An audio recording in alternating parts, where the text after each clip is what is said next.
everybody, welcome back to Hocus Pocus Prince. So let's just get right back into it because I was having so much fun and I'm so excited to again play it. 12 hours later, I'm beginning to regret getting so fired up.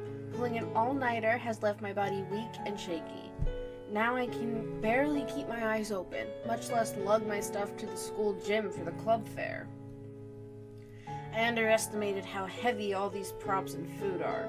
I should have made more trips instead of trying to carry everything at once. As I turn the corner, I slip and stumble. The stack of boxes in my arms teeter dangerously forward. And no, please stay up! I shove the boxes against the door to keep them from toppling over. One girl gives me a strange look as I press myself against the wall, panting. Hey, do you? Yes? Mind getting out of the way? You're blocking the door. I'm sorry. Trying to ignore the pain stabbing through my arms, I keep walking. Maybe I should have asked for help, but I don't know many other students that well. And she looked angry. Feeling pretty pathetic, but even more exhausted, I put on a burst of speed for the home stretch. It's okay. I've almost made it to the gym. Just a few more steps and I should be good to... I've liked you ever since the day we met. What? Oh. She said, oh, I was like, what? I stopped when I spot two people down the hallway. One of them is a girl from my class. She's blushing like crazy in front of a boy with brightly dyed hair.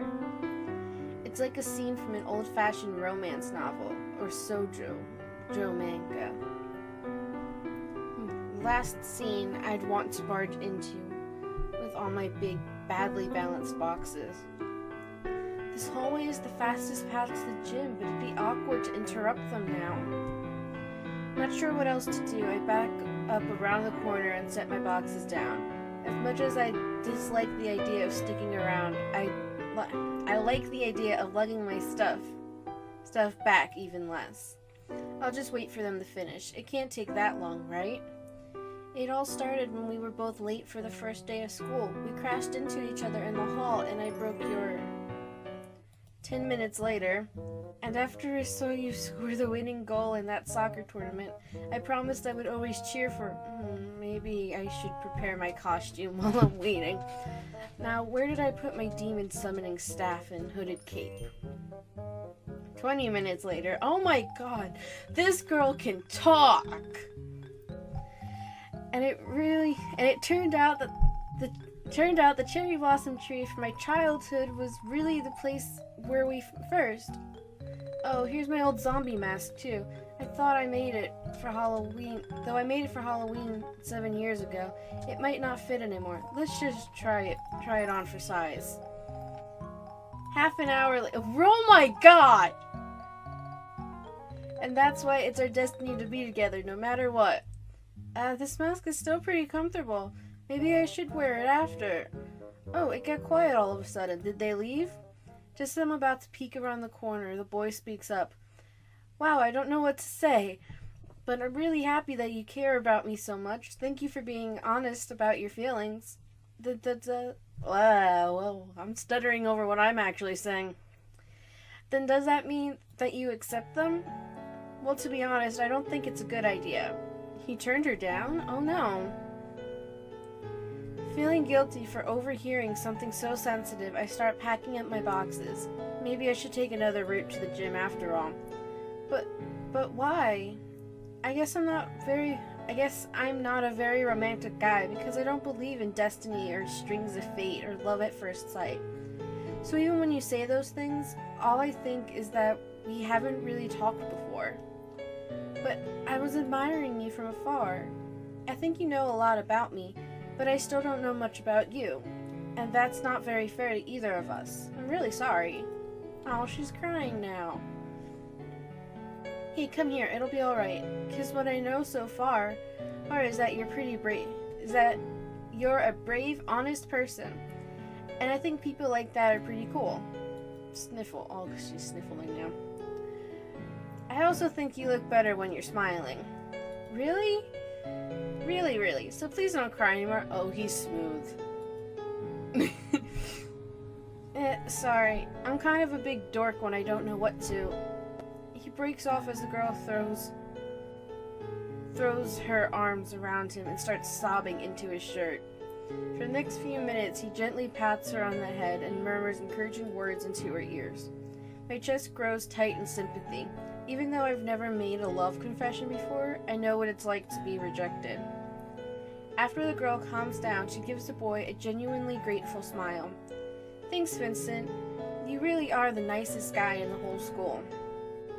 She kisses his cheek, then heads off with a skip in her step. I slowly release the breath I was holding. Phew, I'm glad everything turned out all right. The boy, Vincent, manages a small smile of his own. Oh my god, can I talk today? Then he turns around with a much sterner expression. You can come out now. Huh? He knew I was here all along? I freeze up in panic, but before I can blurt out an apology, a group of upperclassmen pops out further down the hall. Snickering, they flock over to Vincent, filling up the entire corridor.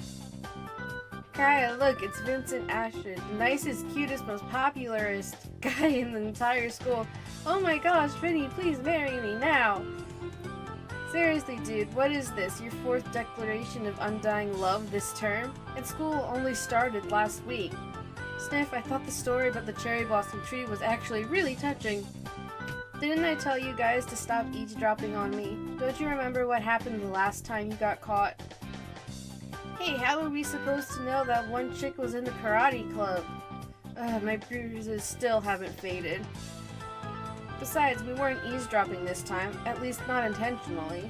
We've been looking all over for you. You were supposed to come to the club fair and help me set up the soccer team's table 30 minutes ago. All our teammates were asking about what happened to you. You promised to man the student council booth later, too. The pres said she wanted you up front, remember? Soccer and student council can wait. The competitive eating club's hot dog extravaganza starts in 10 minutes, and our team needs you ASAP. Oh my god, this kid is like the most, overachiever in the world. Because how many clubs is this guy in? Vincent sheepishly rubs the back of his head. Sorry for the trouble, you guys. I should have left a lot sooner, but, well, I kind of felt bad about blowing that girl off. Why not? You get enough love confessions as it is. Can't you blow off just one to help out your friends? The girl wasn't even that hot this time. Yeah, her eyes were way too big for her head. Well, most girls nowadays are kind of like that. Vincent breaks in with a laugh as his friends start to squabble. I don't know. I guess I don't really notice looks. I mostly just like people who are fun to hang out with. What's a goody-goody guy? Oh, what a goody-goody guy. It's not like her personality's any better. You do know that she's been stalking you since last year, right? I heard she built a shrine with every can of soda you've ever thrown away. And it's held together with every piece of gum you've ever chewed. Wow, you kind of have to admire that much dedication. No, that's weird. What an annoyingly nice guy. Oh, I like his friends. They're funny. Seriously, Vince, it's okay with... Sorry, I make weird noises when I stumble over my words. If you're okay with all that, then why'd you turn her down? Like I said, I really don't know her that well. Pausing, Vincent runs a hand through his turquoise hair. And, well, I noticed that she stopped following me whenever I was watching horror movies, and if I'm dating someone, I'd want them to go see the Final Destination with me. Oh my god, that sounds like an awesome movie. What a pretty guy, huh? Though I've zoned out until now, hearing the name of a familiar movie series piques my interest. Vince, come on, you're never gonna find a girl who likes those trashy slasher flicks, or any other guy for that matter. What, the Final Destination series isn't trash? Yes, the plots are silly and the reviews are usually bad, even for horror movies. But that's because most film critics don't appreciate the innovative costume design and special effects. Hey, don't dish Final Destination. The SFX are some of the best in the industry. Exactly. Wait, what did he just say? The mass exorcism scene in Final Destination 14? I think that's 14. Was a legit masterpiece, especially since they didn't use CGI. Though the original Socio movie is still the best when it comes to creative blood splatter. Ew. Oh. And man, that part where they made all the ghost heads spin around and scream is a homage to... He stops when he realizes his friends are slowly backing away. Sorry guys, look like I got carried away again. I mean, I know I've got a weird hobby, but most people don't get why I like it. It's just, it'd be nice to find someone I don't have to hide it from. Someone who likes horror too. Or at the very least, someone who won't think I'm a serial killer when I start nerding out about it. Or is that still too much to hope for? Yes! I can't believe it. He likes the same films I do, and he's been feeling as left out as I have. I never thought I'd find someone like that. Could he be the one I've been searching for all this time? Oh my god, what are you? Oh, the perfect person for my club. I was to say, what are you, like, some person who was like in love with love and all that? I hug a stack of flyers to my chest, even though he's already in a billion other clubs. I have to tell him about the occult club. Words of advice, Vince, keep your freaky ghost fetish under wraps, or you won't be getting any more confessions ever. Why do you like freaky ghost movies so much anyway? Actually, Final Destination will be a zombie movie, and man, it's gonna be epic. They're going to revive all the characters who were killed in the previous movies and bring them back as an undead army too. His friends just stare blankly. Cough. Never mind. I'll be normal now. You know, I don't get the point of zombies. Like, won't a dead body fall apart as soon as it starts walking? It kinda depends if you ask me. I'm like totally like just nerding out about all of like the zombie stuff and all that now that he's talking about. Yeah, that's not realistic. How can anyone be scared of something so dumb? I guess you're right. Anyway, we should probably get to the club fair, huh? As the boys start to leave, I finally work up the courage to rush after them. In my hurry, I forgot that I was still wearing... Oh, I skipped that again. Oh, dang it. I'm guessing it was like her black cloak and stuff. I forgot I was still wearing my zombie mask, too. A real zombie! Cat must have heard us calling it dumb. Eat me last, I have the smallest brain. The boys take off running down the corridor, screaming all the way. I almost scream too as I plunge forward. Just before my face meets the floor, someone catches me mid-fall. Huh?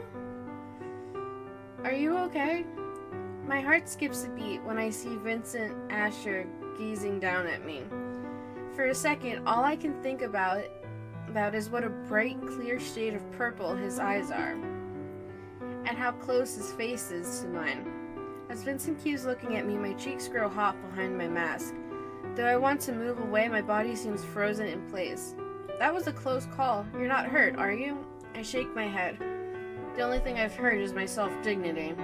Tripping like that was way too clumsy. This is so embarrassing. Vincent frowns and worries when I don't speak up.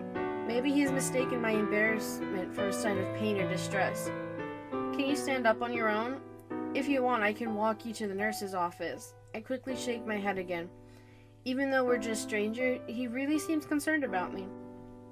Vincent's left arm wraps around my shoulders, trying to better support my body. That's when I realize I'm still clinging onto his right arm, very, very tightly. I jump away before I can stop myself, then awkwardly creep back. At least with my mask on, he can't see how red my face is. You had some killer timing popping out when you did. Thanks for that, man. I love my friends and all, but it sucks when they start ragging on my favorite movies. You're a zombie fan too, right? Judging by that awesome costume, at least. Awesome costume? Really?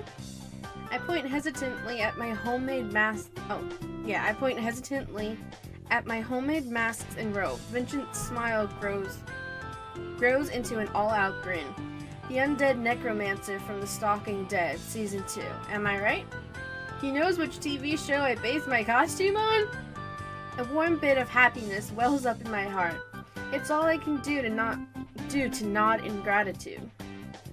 I absolutely have to ask him to join the occult club. But can I ask right away, or is that too forward? I should probably introduce myself before that. Or should I thank him for catching me first?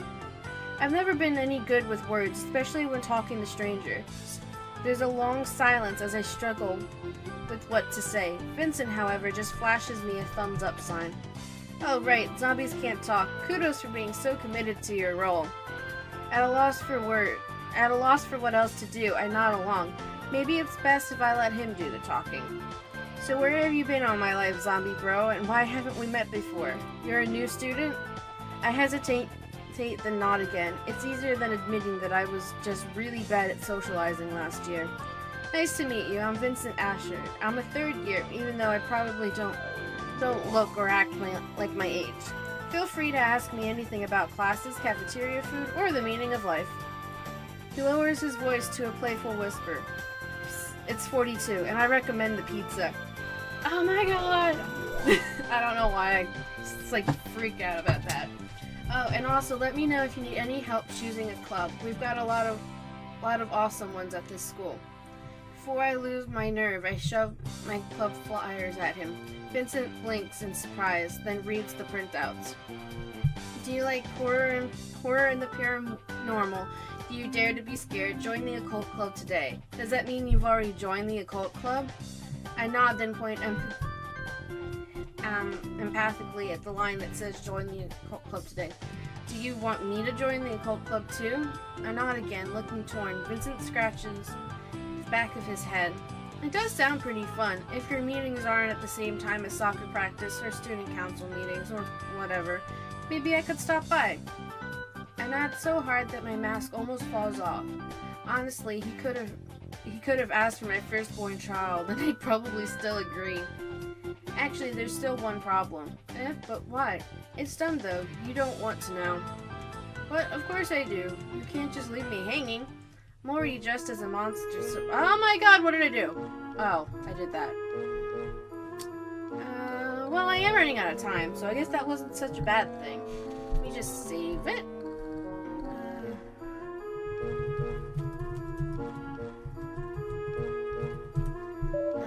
Okay, that's saved. And I am running out of time, so I'm going to end it here. Thank you for watching, and I hope to see you in the next part. This prologue is really good to this series. I'm so excited for the main game now. Okay, thank you for watching. Subscribe, like, comment, whatever you want. But I hope to see you in the next part. Bye!